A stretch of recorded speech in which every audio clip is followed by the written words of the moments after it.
হুজুর বললেন, আলী রে, লজ্জা পাওয়ার কোনো কারণ নাই, এখানে ছোট হওয়ার কোনো কারণ নাই। গতকালকে জিহাদের ময়দানে তুমি যে ওই কাবুস দুর্গে এত বড় লোহার দরজা বাম হাতে ধারণ করে জিহাদ করেছিলে, এটা তুমি তোমার আপন শক্তিতে করতে পারো নাই, বরং আল্লাহ রাব্বুল আলামিনের মদদ তোমার উপরে কাজ করেছে। সুবহানাল্লাহ। আউযু বিল্লাহি মিনাশ শাইতানির রাজিম। বিসমিল্লাহির রাহমানির রহিম। ইয়া আইয়ুহান নাবিয়্যু তাকুল্লাহা ওয়া লা তুতি'ল কাফিরিনা ওয়াল মুনাফিকিন ইন্নাল্লাহা কানা আলিমান হাকিমা। واتبع ما يوحى إليك من ربك إن الله كان بما تعملون خبيرا। صدق الله العظيم وصدق مولانا الكريم। যাবতীয় প্রশংসা সেই আল্লাহ তাআলার জন্য, যিনি সকল মুসলমানের প্রতি দিক নির্দেশনা দিয়ে এই পবিত্র গ্রন্থ আল কোরআন আমাদের উপরে গাইডলাইন হিসেবে পাঠিয়েছেন। আল্লাহ সুবহানাহু ওয়া তাআলা বিশেষ কিছু গুরুত্বপূর্ণ বিষয় তার রাসূল করিম সাল্লাল্লাহু আলাইহি ওয়াসাল্লামকে দিক নির্দেশনার জন্য বলেছেন, যা জ্ঞানবান, যারা বিজ্ঞবান, তাদের জন্য এটি একটি নির্দেশনা স্বরূপ। বলা হয়েছে হাদিস শরীফে যে তাফসীর ইবনে কাসিরের ভাষ্য মতে বলা হয়, যে বিষয় কোরআনে কারিমে রাসূলকে নির্দেশ করে, রাসূলের প্রতি গুরুত্ব সহকারে আল্লাহ পাক কিছু কথা বলেছেন, সেটা মানুষের জন্য আরো অত্যাধিক গুরুত্বপূর্ণ বিষয় বহন করে। যেমন ছোট্ট মানুষের কাছে কোনো কিছু পৌঁছানো যেমনটা জরুরি নয়, যে জ্ঞানবান, যারা বরপ্রাপ্ত, তাদের কাছে পৌঁছানো অতীব জরুরি হয়ে পড়ে। অর্থাৎ যে মানুষগুলির কাছে দীর্ঘস্থায়ী ভাবে খবর পৌঁছাবে, সেই পৌঁছানোর বিষয়টা এক, নাকি আমি এখনই একজনের কাছে বলে দিলাম সে আর বলল না, সেটাই এক। আসলে দীর্ঘস্থায়ী ভাবে সংবাদ সম্প্রচারণা হবে যেটা, ওটাই মানুষের জন্য বহুত কল্যাণকর হয়ে আসবে।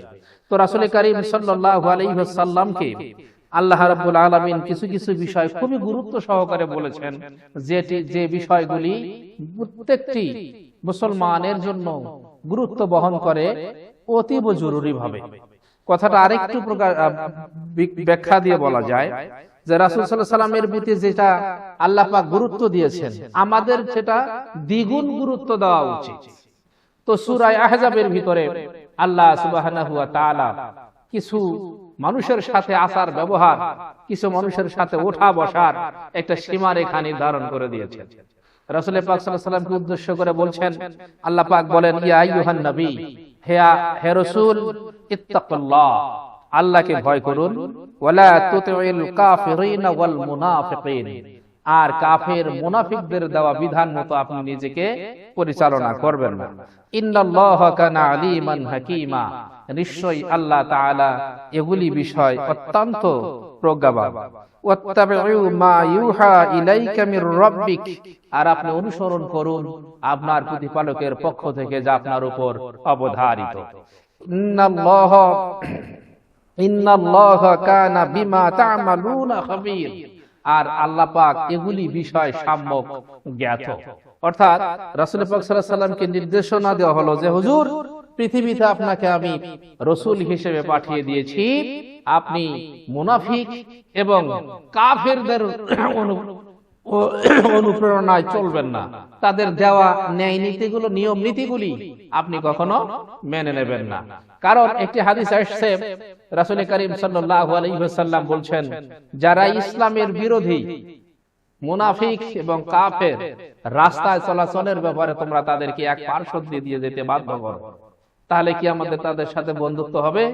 না, বন্ধুত্ব হবে এই সূত্রে মুনাফিক এবং কাফির এর ব্যাখ্যা আমি আরো কিছুদিন আগে দিয়েছিলাম। মুনাফিক কারা এবং কাফির কারা। তো এদের সাথে ব্যবহারটা মুসলিমের একেবারেই সমীচীন নয়, যে তাদের দেওয়া নিয়ম নীতিগুলি আমাদের জীবনের মধ্যে প্রতিপালন করা, তাদের বিশ্বাসের সাথে আমাদের বিশ্বাস একত্র করা, তাদের কর্মকাণ্ডের সাথে আমাদের মুসলমানদের কর্মকাণ্ড এক হওয়া, এটা আল্লাহ পাক কোনো ক্রমেই তা চাননি। যদি চাইতেন তাহলে মুনাফিকদের সাথে, মুশরিকদের সাথে, কাফিরদের সাথে রাসূল করিম সাল্লাল্লাহু আলাইহি ওয়াসাল্লামের এতটা বিরোধ কখনো হতো না, তাহলে তোরা আপোষেই থাকতেন। বিশ্বনবী মুহাম্মদুর রাসূলুল্লাহ সাল্লাল্লাহু আলাইহি ওয়াসাল্লাম তিনি যখন ছোট ছিলেন, সেই সময় কাফের মুশরিক যত প্রকার মানুষ পৃথিবীতে ছিল সকলের কাছে ভালোবাসার পাত্র ছিলেন, সবাই ভালোবাসতেন। যখন তিনি যুবক হয়ে গেলেন তখন পর্যন্ত তার নাম, সুন্দর একটা নাম ঘোষণা করা হলো, যার নাম আল আমিন, বিশ্বাসী বলে ঘোষণা করা হলো। ইনি কথার মধ্যে কখনো মিথ্যা বলেন না, ওয়াদা দিলে তাও খেলাপ করেন না, যা বলেন সত্য বলেন, আল আমিন। এই আল আমিন যখন আল্লাহর পক্ষ থেকে পয়গাম তার উপর আসলো, এই পবিত্র কোরআনে কারীম যখন নাজিল হয়ে গেল, আল্লাহ রাসূল পাহাড়ের চূড়ায় দাঁড়িয়ে সকলকেই বললেন, ইয়া আইয়ুহান নাস কুলু লা ইলাহা ইল্লাল্লাহ মুহাম্মাদুর রাসূলুল্লাহ সাল্লাল্লাহু আলাইহি ওয়াসাল্লাম যতক্ষণ পর্যন্ত এই ঘোষণা দেন নাই যে কুলু লা ইলাহা ইল্লাল্লাহ মুহাম্মাদুর রাসূলুল্লাহ সাল্লাল্লাহু আলাইহি ওয়াসাল্লাম, এই ঘোষণা যখনই দিয়েছেন সব আলাদা হয়ে গেল। এতদিন যা ভালোবাসা ছিল ওই দিন থেকে ভালোবাসা সব কবর হয়ে গিয়েছে। তার প্রতি ভালোবাসা, তার প্রতি বিশ্বাস, তার প্রতি অগাধ আস্থা কোনো কিছুই আর নাই, সব হারিয়ে গেছে। মূলোৎপাটন কি? মূল আক্ষরিক ভাবে মূল বিষয়টি হচ্ছে যে তিনি যা বলেছেন সব মূলে কুঠারাঘাত আনেছে। ওইটা যদি মেনে নেওয়া হয় তাহলে আরব জাহানের যত মুনাফিক আছে, যত কাফির আছে, বড় বড় পদে অধিষ্ঠিত ছিলেন, সেই চেয়ার আর থাকে না। এখন এমন কেউ কি আছে যে সহজে চেয়ার ছেড়ে দেবে? আছে এরকম? না। আমরা কত দেখলাম পৃথিবীতে চেয়ার দখলের জন্য নিজের জীবনটা যায় প্রায়, এরপরও চেয়ার ছাড়তে রাজি না। রাসূল পাক সাল্লাল্লাহু আলাইহি ওয়াসাল্লাম যখন এই কোরআনের বাণী যখন বললেন, ইয়া আইয়ুহান নাস কুলু লা ইলাহা ইল্লাল্লাহ, তখনই তার আর দুধ ভাত তার কাছে জুটলো না, সব কি হয়ে গেল? তিক্ত হয়ে গিয়েছে। তার ভালোবাসা ওখানেই কবরস্থ হয়ে গিয়েছে। রাসূল পাক সাল্লাল্লাহু আলাইহি ওয়াসাল্লামকে আল্লাহ সুবহানাহু ওয়া তাআলা কোরআনুল কারীমের সূরা আহজাবে বললেন, নবীজি আপনি আপনার রবকে ভয় করুন, আর মুনাফিক কাফেরদের দেওয়া নিয়ম নীতি আপনি বর্জন করুন, ওগুলিকে প্রত্যাখ্যান করুন, ওদের সাথে আর ভালোবাসা চলবে না। কারণ আপনি যখন দাওয়াত দিয়েছিলেন আপনার ঘোষণা মতে তারা বিরোধী ঘোষণা করেছে, বিরোধ করেছে, আপনার ন্যায় নীতি কোনো কিছুই তারা মানতে রাজি নয়। সুতরাং ওদের দেওয়া বিধান, ওদের দেওয়া লালন, ওদের দেওয়া যত বিধানাবলী আছে একটাও আপনাকে মানা যাবে না। আপনি সেই অনুসন্ধান করুন, যেই নিয়মগুলি আপনি পালন করুন, যেই রাস্তাগুলি আপনি দেখুন, যা আল্লাহ রাব্বুল আলামিনের পক্ষ থেকে আপনার উপর অবধারিত। সুবহানাল্লাহ বললেন না? আল্লাহ সুবহানাহু ওয়া তাআলা যে লাইন আপনাকে দিয়েছেন, গাইডলাইন, সেই পথ অবলম্বন করুন, সেই রাস্তাগুলি দেখুন। তাহলে সেই রাস্তা কি? সেই রাস্তা হচ্ছে মুসলমানদের সাথে একের পর এক প্রতিনিয়ত যুদ্ধ ঘোষণা করা হচ্ছে। এখানে সূরা আহজাবের মূল বক্তব্য হচ্ছে যে বিরোধীদের সাথে প্রয়োজনে জিহাদ ঘোষণা করো, নিজের দ্বীনকে, নিজের ঈমানকে, নিজের সমস্ত আর্থিক বাহ্যিক যা কিছু আছে সবকিছুকে ইসলামের আওতায় যদি আল্লাহর ভালোবাসায় রাখতে চাও, তাহলে সার্বক্ষণিক ভাবে বাতিলের সাথে কি করো? জিহাদ ঘোষণা করো। আল্লাহ পাকের বক্তব্যই হচ্ছে, যদি জিহাদ তোমার ভিতরে, জিহাদি অনুপ্রেরণা যদি তোমার ভিতরে না থাকে, তাহলে মুখে শুধু ইসলামের দাবি, মুখে শুধু মুসলমানের দাবি, এটা কখনো পূর্ণ মুমিন হিসাবে তার পূর্ণ মুমিন হিসেবে তাকে দাবিদার সাব্যস্ত করা যায় না। কারণ কি? আমি যদি রাস্তায় সামনে জিহাদ বেজে গেছে, রাসূল পাক সাল্লাল্লাহু আলাইহি ওয়াসাল্লাম বলছে আজ জিহাদু মাদিহিন ইলা ইয়াউমুল কিয়ামা, জিহাদ পূর্বে ছিল, বর্তমানে আছে, আবার ভবিষ্যতেও থাকবে, এটা শেষ হবার নয়। আর জিহাদু মাদিহিন ইলা ইয়াউমুল কিয়ামা, পূর্বে ছিল, বর্তমানে আছে, আবার থাকবে কতদিন পর্যন্ত? কিয়ামত হওয়া পর্যন্ত এই জিহাদের অবস্থাটা টিকে থাকবে। তো রাসূল পাক সাল্লাল্লাহু আলাইহি ওয়াসাল্লাম দেখলেন খায়বারের দুর্গ দখল করার জন্য একের পর এক জিহাদের চলছে, তো চলছেই, সেনাপতি একটা করে যায়, বিদায় হয়ে আসে, যুদ্ধের কোনো ফলাফল আসতেছে না। তো ফজরের নামাজের পর হযরত আলী রাদিয়াল্লাহু তাআলা আনহু রাসূল করিম সাল্লাল্লাহু আলাইহি ওয়াসাল্লাম এশার নামাজ বাদ বসে বললেন, আগামীকাল আমি এমন একজনের হাতে তরবারি তুলে দেব যাকে আল্লাহ এবং আল্লাহ রাসূল উভয়ই ভালোবাসেন। এই কথা যখন শুনছেন, প্রকাশ করেন নাই নাম, হযরত উমরে ফারুক রাদিয়াল্লাহু তাআলা আনহু বলেন, আমার জীবনে এত বড় পেরেশানি গেছে কিনা জানি না, যেই দিন আল্লাহ রাসূল বলছিলেন যে আগামীকাল আমি একজনের হাতে ইসলামের ঝান্ডা উঠাই দেব যার হাতে আল্লাহ পাক বিজয় দান করবেন, আল্লাহ এবং আল্লাহ রাসূল উভয়ই তাকে ভালোবাসেন। তিনি উমরে ফারুক রাদিয়াল্লাহু তাআলা আনহু বলতেছিলেন, এত পেরেশানি সেই রাতে গেছে, একটু আমি ঘুমাইতে পারি নাই যে ওই ব্যক্তি আমি হতে পারবো কিনা। সুবহানাল্লাহ বললেন না? উদ্দীপনা তাদের ভিতরে, জিহাদের অনুপ্রেরণা কতখানি ছিল যে সারা রাত ঘুমাতে পারেননি, আমি ওই ভাগ্যবান ব্যক্তি হইতে পারবো কিনা যার হাতে আল্লাহ রাসূল কি তুলে দিবেন, ইসলামের ঝান্ডা উঠাই দিবেন। পরবর্তী দিবসে ফজরের নামাজ আদায় করা হলো। বিশ্বনবী নামাজ শেষ করে যখন ঘুরে সাহাবাদের দিকে ঘুরে বসেছেন, চারদিকে লক্ষ্য করলেন সবাই উপস্থিত হয়েছে, হযরত আলী উপস্থিত নাই। রাসূলুল্লাহ সাহাবাগণকে বললেন, আমার সাহাবারা সকলেই তো জামাতে উপস্থিত হয়ে গিয়েছো, কিন্তু হযরত আলীকে তো দেখতে পাচ্ছে না, সে কোথায় গেল? নবীজির প্রশ্নের জবাবে সাহাবারা বললেন, ইয়া রাসূলুল্লাহ, ইয়া হাবিবাল্লাহ, হযরত আলী রাদিয়াল্লাহু তাআলা আনহুর চোখ উঠেছে, যার কারণে জামাতে শরীক হতে পারেন নাই। চোখ ওঠারও আগেও ছিল, এখনো আছে, ভবিষ্যতেও থাকবে। হযরত আলীর সম্পর্কে আল্লাহ রাসূল বললেন, আলীকে নিয়ে আসো। হযরত আলী দুইজন সাহাবীর কাঁধের উপর ভর করে কোন মতে হেসরিয়ে নবীজির সামনে উপস্থিত হলেন। হুজুরের সামনে উপস্থিত হওয়ার পর নবীজি তার মুখ থেকে থু থু মোবারক নিয়া হযরত আলীর চোখের মধ্যে লাগাই দিলেন, যেন মনে হলো আলীর চোখের দৃষ্টি শক্তি আগের থেকে অনেক গুণ বেশি ভালো হয়ে যায়। হযরত আলী সেই চোখ, অসুস্থ চোখ, রাসূলুল্লাহর থুথু লেগে আরো স্পষ্ট হয়ে গিয়েছে, আগের থেকে বেশি দৃষ্টি সম্পন্ন হয়ে গেল। হযরত আলীর হাতে ঝান্ডা উঠায় দেওয়া হলো। গেলেন সেই খায়বারের যুদ্ধে, জিহাদের ময়দানে চলে গেলেন। অনবরত জিহাদের ময়দানে জিহাদ চলতেছে, তীব্র জিহাদের ময়দানে জিহাদ চলতে লাগলো। ইতোমধ্যে হযরত আলী তিনি যে বল্লম ব্যবহার করেছেন আর হাতের বাম হাতে ঢাল ব্যবহার করেছেন, যুদ্ধ করতে করতে হযরত আলীর ঢাল যখন ভেঙে গিয়েছে, তারপরেও জিহাদ করলেন কি দিয়া? হযরত আলী রাদিয়াল্লাহু তাআলা আনহু ওই কামুস দুর্গের লোহার দরজাটা বাম হাতে টান দিয়ে ধরে ঢাল হিসাবে ব্যবহার করে যুদ্ধে জয়লাভ করে চলে আসলেন। হুজুরের সামনে পরবর্তী দিনে হযরত আলী উপস্থিত হয়ে গেছে। জিজ্ঞাসা করলেন, আলী রে, আমি শুনতে পেলাম জিহাদের ময়দানে ঢাল তোমার ভেঙে গিয়েছে, তো তুমি কি করে জিহাদ করলে, বলো তো দেখি।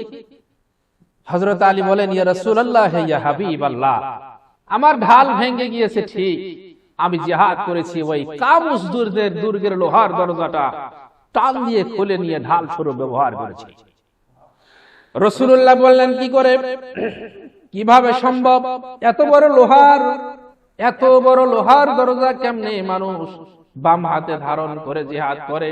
তুমি দেখাও তো, আমার গতকালকের মতো দেখাও তো দেখি কেমনে নিলাম। হযরত আলী রাদিয়াল্লাহু তাআলা আনহু এবার ওই কামুস দুর্গের দরজাটা ডান হাত দিয়ে ধরলেন, লড়াতে পারেন না। বাম হাত দিয়ে ধরেছেন, এক চুলো লড়াতে পারেন না। এবার ডান আর বাম দুই হাত দিয়ে টান মেরেছেন, এক চুলো লড়াইতে পারেন নাই। গায়ের প্রত্যেকটা লোমকূপের গোড়া দিয়ে ঘাম বেরিয়ে এসেছে। সে লোহার দরজায় এক চুলও সরাইতে পারলেন না। নবীজির সামনে হযরত আলীর মুখখানা মলিন হয়ে গেল লজ্জায়। হুজুর বললেন, আলী রে, লজ্জা পাওয়ার কোনো কারণ নাই, এখানে ছোট হওয়ার কোনো কারণ নাই।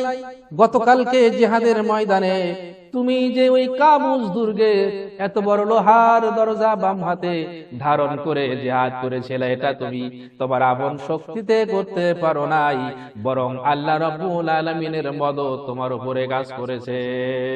সুবহানাল্লাহ। ইতিহাস তারা লিখেছেন যে ওই দরজার ওজন ছিল 40 মণ। কত মণ? 40 মণ ওজনের সেই দরওয়াজা বাম হাতে টান দিয়ে নিয়ে সে তুলার মতো ব্যবহার করলো। মদদ কার ছিল? আল্লাহ সুবহানাহু ওয়া তাআলা। তার রাসূল পাক সাল্লাল্লাহু আলাইহি ওয়াসাল্লাম জিহাদের ময়দানে একের পর এক জিহাদ করতে করতে সেই সময় আলীর হাতে খায়বারের যুদ্ধে দুর্গ দখল হয়ে গেল। সেই পরবর্তী যুগে বদরের দ্বিতীয় বিশ্বযুদ্ধ যখন আসলো, সেই সময় বদরের যুদ্ধের মধ্যে জিহাদের তীব্রতা, বদরের যুদ্ধ, অন্যান্য যুদ্ধ, সিফিনের যুদ্ধ, উহুদের যুদ্ধ, বিভিন্ন যুদ্ধের একটা ধর্ম ছিল, একটা নীতিমালা আলাদা ছিল। কিন্তু বদরের যুদ্ধ এটা ছিল এমন একটি যুদ্ধ, সন্তান বাপের বিরুদ্ধে জিহাদ করতে হবে। সন্তান বাপের বিরুদ্ধে কি করতে হবে? জিহাদ করতে হবে। জন্মদাতা বাপের সাথে লড়াই করা, জান জীবন মানের প্রশ্ন। সামনে বাপের সামনে ছেলে, ছেলের সামনে বাপ, কে কখন তলোয়ারের আঘাতে কে কখন চলে যাবে তার কোনো গ্যারান্টি নাই, চলে যাবে। তাহলে সরাসরি জন্মদাতা বাপের সাথে কি জিহাদ, তরবারি দিয়ে জিহাদের ঘোষণা দেওয়া হয়েছে। রাসূলুল্লাহ এবার চিন্তিত হয়ে গেলেন সাহাবাদেরকে নিয়ে। এতদিন জিহাদের ময়দানের ভূমিকা ছিল আলাদা, পটভূমি ছিল আলাদা, কিন্তু এই জিহাদের ময়দানের পটভূমি হচ্ছে আলাদা। বাপের সামনে কিভাবে সন্তান তলোয়ার উঁচু করে ধরে রাখতে পারে? সাহাবা আজমাইন নিয়ে বসে আছেন, সাহাবাদেরকে জিহাদের জন্য উদ্বুদ্ধ করবেন। 10 জন যদি সামনে আসে, 5 জন পিছনে যায়, পিছনে ফিস করে বলে কিভাবে সম্ভব, নিজের জন্মদাতা বাপের উপরে কেমন অস্ত্র ধরি। দুর্বল ইমানের পরিচিত যারা সাহাবী ছিলেন তারা পিছিয়ে গেলেন। এবার নবীজি সাহাবার সংখ্যা যখন কম দেখলেন, তিনি জিহাদের ময়দানের সেই ফজিলতের কথা বর্ণনা দিচ্ছিলেন। সেই সময় একজন দূরে দাঁড়ানো একজন যুবক দাঁড়িয়ে দাঁড়িয়ে খেজুর খাচ্ছিলেন, খোরমা খাচ্ছিলেন, আর বীজগুলো দূরে ছুঁড়ে মারতেছিলেন। নবীজি বলতেছেন, আশাকুমু বিনা ইলা জান্নাতি, ও আল্লাহর বান্দারা, তোমরা কি আমার সাথে জান্নাতে যেতে চাও? সাহাবারা বলবো, অবশ্যই যেতে চাই, কেন নয়, আমরা অবশ্যই যেতে চাই। তিনি বললেন, কিভাবে? বলে, তোমরা যদি আমার সাথে জান্নাতে যেতে চাও তাহলে যুদ্ধের ময়দানে চলো যাই, তাড়াতাড়ি জান্নাতে চলে যাই। জিহাদের ময়দানে চলো, আর কোথায় যাও? জান্নাতের দিকে যাও। জিহাদ, মানুষ মনে করে যে জিহাদ তো একটি হচ্ছে তরবারির আঘাত, এখানে তো রক্তের গন্ধ আর তরবারি ছাড়া কিছুই না। আসলে জিহাদের মউত হচ্ছে এমন যে পিঁপড়ায় কাটার যন্ত্রণার চাইতেও হালকা। আমরা ডায়াবেটিস, হার্ট অ্যাটাক, বিভিন্ন ধরনের রোগ হয়ে তলপায় তলপায় খুঁড়িয়ে মরা যে কতটা যন্ত্রণাদায়ক, জিহাদের ময়দানে মৃত্যুবরণ করা তার থেকে অনেক অনেক গুণ ভালো। কারণ পিঁপড়ায় কাটলে পরে কি খুব বেশি ব্যথা লাগে? একটা পিঁপড়ায় কামড়ালে বেশি ব্যথা লাগে না, তার থেকেও যেন সহজ সেই জিহাদের ময়দানে মৃত্যুবরণ করা। আর জিহাদের ময়দানে যদি কেউ জীবন দিতে পারে তাহলে এই পারে জিহাদের ময়দানে জীবন দেওয়া আর নদীর ওই পারে গেলেই জান্নাত। সুবহানাল্লাহি বিহামদিহি। নবীজি যখন এই ঘোষণা দিচ্ছিলেন, জিহাদের ময়দানে গেলে পরে জিহাদ হলে যুদ্ধে অবতীর্ণ হয়ে কেউ যদি মারা যায় তাহলে এই পারে মারা যাবে, নদীর ওই পারে গেলে পরে সে জান্নাতে চলে যাবে। সেই জান্নাত কত বড়, সেই জান্নাতের পরিধি কত বড়! আল্লাহ রাসূল বলছিলেন জান্নাতু আরদুহা কাআরদিস সামাওয়াতি ওয়াল আরদ, জান্নাত এত বড় বিশাল জান্নাত তার জন্য বরাদ্দ করেছেন আল্লাহ পাক, যার বিশালতা হলো আকাশ আর জমিন সমতুল্য। এত বড় জান্নাত পাওয়া যাবে যদি জিহাদের ময়দানে যাও। ওই যুবক দূর থেকে দাঁড়ায় দাঁড়ায় শুনতেছিল আর বলল, ইয়া রাসূলুল্লাহ, কথাগুলি আসলে সত্য কিনা? বলে, হ্যাঁ অবশ্যই সত্য। তখন ওই সন্তান ওই যুবক বলতেছে, ইয়া রাসূলুল্লাহ, নিয়ে চলুন আমাদেরকে জিহাদের ময়দানে, আমাদেরকে নিয়ে চলুন জিহাদের ময়দানে, আমরা জিহাদ করব। ততক্ষণ পর্যন্ত আমাদের যতক্ষণ চোখের পাতা চলে, চোখের পলক যতক্ষণ পর্যন্ত চলে, ততক্ষণ পর্যন্ত জিহাদ করব। বরং আমরা হযরত মুসা আলাইহিস সালামের জামানার সেই উম্মতের মতো আমরা বলবো না, যেমন তারা বলেছিল, মুসা আলাইহিস সালামকে বলেছিল, ইয়া মুসা ইযহাব আনতা ফারাব্বুকা ফাকাতিলা। মসজিদ, এই মাদ্রাসা, এর কোন 4 পয়সার দাম পরকালের জিন্দেগিতে হবে না। কারণ আপনার সমাজে কলুষিত সমাজ, আপনার পরিবার কলুষিত পরিবার, আপনার দেশ কলুষিত দেশ, সবকিছু মিলে ঘুরে ফিরে মিশ্রিত হয়ে আছেন আর ভিতরে বসে থাকে জান্নাতের আশা করেন, এটা কখনোই সম্ভব হতে পারে না। আপনার সমাজে যদি চলে ব্যভিচার, জিনা, আপনি দমান, আপনি যদি বলেন যে আমি ওতে নাই, তাহলে কার মতো হয়ে যাবে? সেই হযরত নূহ আলাইহিস সালামের মতো। কার মতো? নূহ আলাইহিস সালামের সেই বেলায় যে বন্যা হয়েছিল সেই সময়ের মতো। আবার না হয় কিরকম হয়ে যাবে? বনি ইসরাঈলদের মতো, যে আল্লাহ পাক এক সময় বললেন পৃথিবীটারে উল্টায় দাও। সময় বোধহয় খুব কম, হ্যাঁ, পৃথিবীটারে উল্টায় দাও। আল্লাহ রাব্বুল আলামিনের দরবারে ফেরেশতারা বলতেছেন, আল্লাহ, আমি যে পৃথিবীটারে উল্টায় দেব, এমন একজন বান্দা আছে প্রতিটা সেকেন্ড, প্রতিটা মুহূর্ত তোমার গোলামি করত, তার অবস্থাটা কি হবে? আল্লাহ পাক সেই সময় ডাক দিয়ে বলবেন, আমার ফেরেশতারা ওই বান্দারে আগে দুনিয়া থেকে তো দাবায় দেয়, কারণ গোটা জাতি যখন ভ্রান্ত পথে চলছিল, শুধু নিজে বাঁচার জন্য বন্দেগী করেছে, অন্যের ফিরায় নাই। সুতরাং ওরে সহ তামাম দুনিয়া উল্টায় দে আর সবগুলিকে ধ্বংস করে দে। এর মানে হচ্ছে, নিজে যদি শুধু বাঁচার চেষ্টা করা হয়, সমাজকে বাঁচানোর কোনো কায়দা আমাদের ভিতরে স্পৃহা নাই। যদি এটা আমাদের চিন্তা চেতনা টেন্ডেন্সি না থাকে, 5 ওয়াক্ত নামাজ পড়লাম, ইসলামী আন্দোলন করলাম, সমাজ পরিচালনা করলাম, সব আসামির কাতারে দাঁড়াতে হবে। কার কথা? আল্লাহ সুবহানাহু ওয়া তাআলার কথা। আমি শুধু বাঁচবো এজন্য আমাকে পাঠানো হয়নি, আমি শুধু বেঁচে বেঁচে জান্নাতে চলে যাব এজন্য আমাদেরকে দুনিয়ায় পাঠানো হয়নি। আমাদের ভিতরে জিহাদের স্পৃহা, আমাদের ভিতরে জিহাদের উন্মাদনা যদি না থাকে, তাহলে পূর্ণ মুমিন, পূর্ণ মুসলমান আর নবীজির উম্মত হিসেবে দাবি করা সব বৃথা। আল্লাহ পাক আমাদের এগুলি বুঝবার তৌফিক দান করুন, বলি আল্লাহুম্মা আমিন। আরেকটি কথা আল্লাহ সুবহানাহু ওয়া তাআলা এই সূরায় বলছেন যে তোমরা কি করো আর না করো, তোমাদের ঈমান কোন দিকে সাক্ষ্য দেয়, আল্লাহ এগুলি বোঝেন কিনা? কথা কন না, বোঝেন কিনা? আমরা সাধারণ মানুষ একজনের বিষয়ের একজন বুঝতে না পারলেও আল্লাহ অন্তরের খবর জানেন। সামিউম বাসীর লতীফুল খাবীর, তোমার গোপন প্রকাশ্য ছোট বড় যা কিছু খবর কার জানা আছে? আল্লাহ সুবহানাহু ওয়া তাআলার সবই জানা। সুতরাং কোন দিকে চলবেন, কোন দিকে চলবেন না, এগুলি এখতিয়ার এখন আপনার। কোরআন আর হাদিসের অনুযায়ী নিজের জীবন পরিচালনা করার কথা বলেছেন আল্লাহ সুবহানাহু ওয়া তাআলা। আল্লাহ পাক আমাদের সকলকে বুঝবার তৌফিক দান করুন, বলি আল্লাহুম্মা।